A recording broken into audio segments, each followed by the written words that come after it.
G'day everybody, my name's DJ, this is Automotive Carnage, and today we're chopping up a stupid rare car.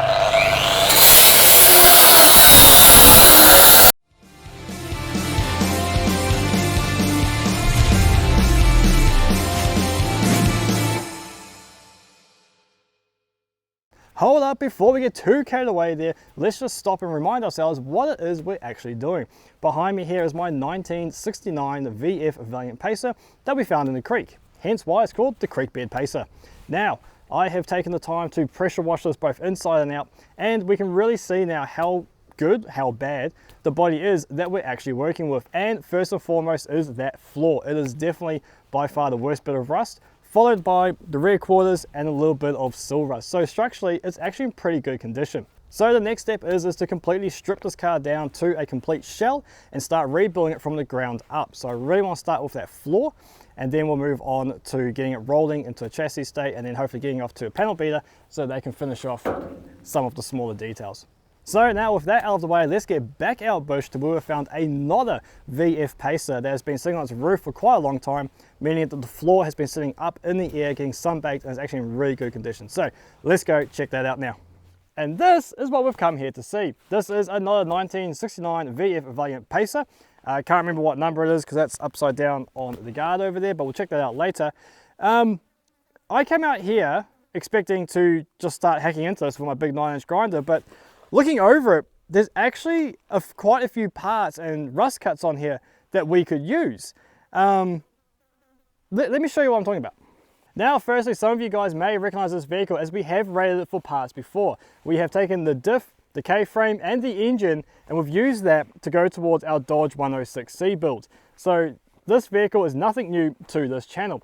Now, what do I mean by these usable parts on this rusty, old, burnt out, haggity piece of crap? Let's be honest, it has definitely seen better days. Well, first and foremost, we need that floor, and that floor is in just a fantastic condition.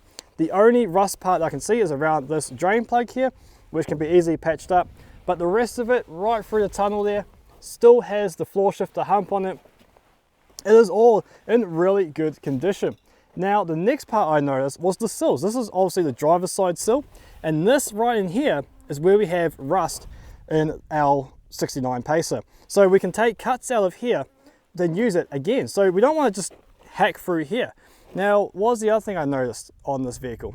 Yes, if we come down to the back here, we have a rear tail bar, which has been shot out, but we also have the rear valance. Now, it's a bit bent and mangled up, but it's a lot better condition than the one that is currently on our Pacer. Also, that rear tailgate, now it does have some bog, so we'll have to check that out, but that may be in better condition than what we have. Rear tail light buckets, they're both here and not so mangled up, but we'll have to find lenses for those. So there's actually quite a few bits and pieces on this vehicle that we can use. The roof is completely gone. As you can see, that's all caved in.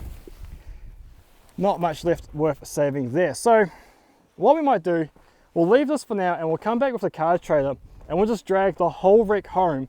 And then that way we can really go over it methodically and cut it in the right places where we can use more parts than just going through now and just hacking it up. And also, there may be parts on here that we don't need, but someone else might. So it's really surprising me just how many usable parts are still left on this carcass of a body. So with that new information, let's head back to the yard now and we'll start pulling that car apart. We'll get the rest of the doors off. We've got most of the interior out, but let's pull the boot off, the doors, see if we can start pulling the engine out and just really start stripping it right back down to the final shell.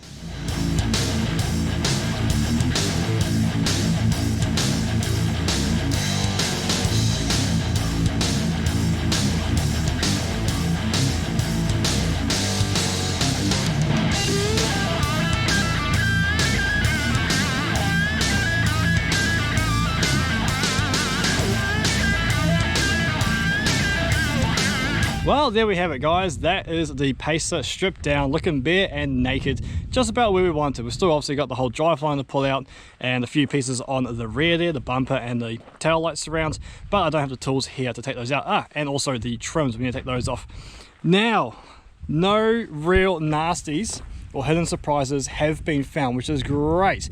There is one small one, which is with that whack that we had on the front there. It has caused the chassis rail to buckle a bit, but it's only slightly, because you come around this side, it's still nice and straight along here.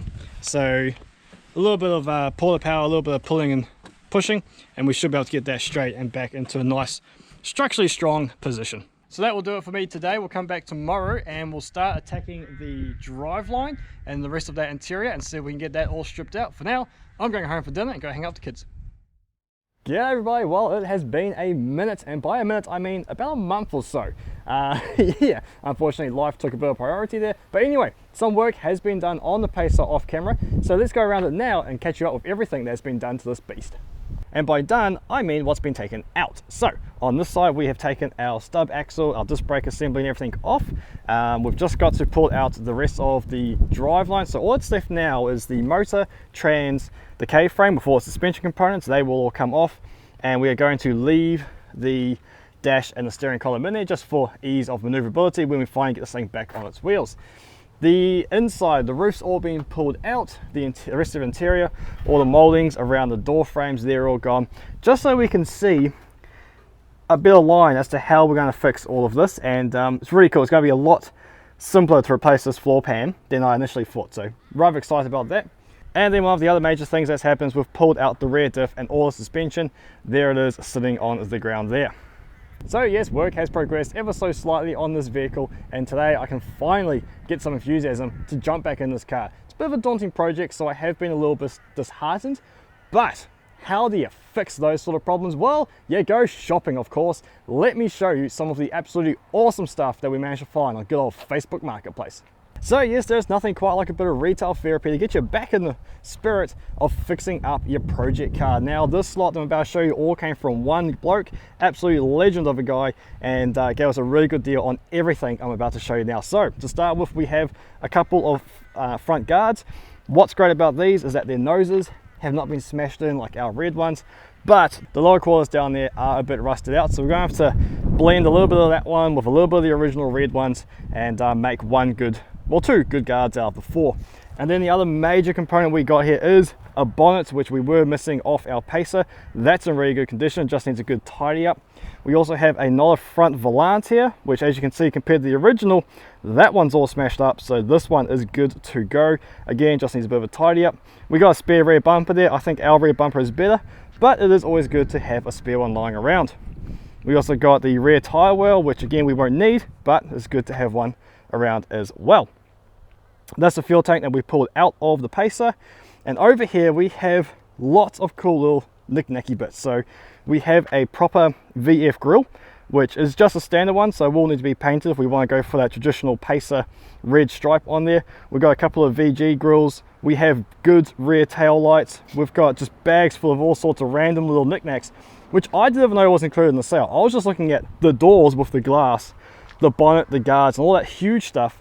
I didn't realize we're going to get all this kind of stuff, and we'll go through all this in due course as we need. You can see sun visors there, a whole nother dash there which has got some really good bits that we need, an inner guard, and as I said, yeah, the doors and glass. Now the other major component is the radiator support panel. So this was a huge reason as to why I brought all these parts of Tom, and that is in really good condition to replace our bent mangled one. And yes, as you guys know, one of the major components that is missing from this car, which is our front stub axle and disc brake, disc caliper and all that from the Pacer, was missing, mainly because I used it in another car. But anyway, we were one down. So I put the shout out to you lot and said, hey, if you've got these parts, please let me know. Turns out, original disc brake stub axles for a VC through to VG are actually quite hard to find. But one of you legends, Val Parts Garage in Queensland, hit us up. He's like, I've actually got the pair. Do you want them? I'm like, yes, I do. And well, here we go. In these wonderful boxes here. Let's crack these suckers open. Not only do we get the stub axles, but he sent us all the disc brake backing pads, more hubs, like just the whole lot, which is really, really cool. Let's get that out of there. Oh.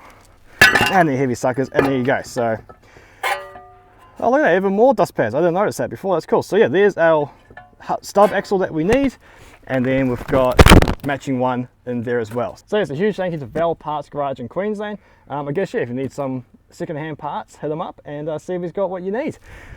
definitely have what I need. I'm very, very grateful, so thank you very much. Now, have I got some absolutely awesome news to share with you guys that's really going to help the progress with this pacer. If you've played with Valiants and you've had to restore them, you'll know there's not a lot of places you can go to get brand new, good quality parts. So when one of those companies reaches out to you and goes, hey, how can we help? Oh mate, it is the best feeling in the world. So let me show you what I'm talking about. Automotive Carnage and the Creek Bed Pacer is now officially sponsored by the Hemi Performance. This is so exciting. William and the team reached out to me in an email and he's like, hey, I absolutely love what you're doing there with the pacer. How can we help? So had a fantastic conversation with him, absolutely top bloke, a world of knowledge that I'll definitely be tapping into when it comes to some of the nitty gritties on how to put this thing back together. And yeah, he's going to give us a huge shopping trolley pretty much full of parts that we need to get this thing into a rolling condition. So we've got brakes coming, we've got bearings coming, we've got just all sorts of really, really good stuff coming from their website. So again, if you guys are restoring a Valiant or a lot of Chrysler products, please head over to Hemi Performance, tell them I sent you. Absolutely awesome guys. And yeah, so we'll find a nice place to put the flag in the background, because obviously attaching it to the front of the car might not be the best location. So we'll stick that in the background. And oh, I'm just so ecstatic. Thank you so much again. I would like to quickly explain why there's been such a lack in content since we brought the first video on the pacer describing what we were doing, and why there isn't too much actual happening in this video. It's Christmas time coming up. Because I work in retail, obviously it gets absolutely super crazy busy. We also have our huge major project that I have to go away for weeks at a time to work on. That will be revealed to you guys very shortly. I cannot wait. Some of you already know, so you know, kind of work it out. If cars are missing from here, they've got to be going somewhere. And also I had a very close family member pass away, so we had to shoot off to New Zealand and spend 2 weeks over there with family and whānau. So that was really quite a sad time as well, but awesome opportunity to catch up with family over there. So there isn't a lot of time left at the moment to actually get stuck into this vehicle, but now that we have so many parts ready to go back on, I'm starting to get a renewed interest in getting something done on this car. So I do apologize, there's been a lack, and I know I've kind of left you guys in the lurch, but yeah, come Christmas time I'll be taking off again for another family reunion. So in the new year we should have a little bit more consistency and some more regular uploads. I've got some other videos on standby too I might drop in, just with other cars that I have that you guys don't even know about, so we might drop those in as well before Christmas. So again, thank you so much for watching. Thank you to everyone who helps supply parts. Thank you again to William and the team from Hemi Performance. It means the world for you guys that you want to help out. Whether you're just watching the videos, whether you're helping source parts, or whether you're sponsoring us, thank you all from the bottom of my heart. I do truly appreciate you all. So yeah, let's end it there. I know it's a short one, I do apologize, not too much work, but yeah, come the new year we will be smashing out this project. I really want to get out of the way because there's just so many other really cool cars, this one included. And my gosh, I've been invited to some absolutely amazing events next year that I really want to make work so I can meet more of you guys and make some more awesome videos. So thank you very much everyone, and we'll catch you next time on Automotive Carnage. See you later.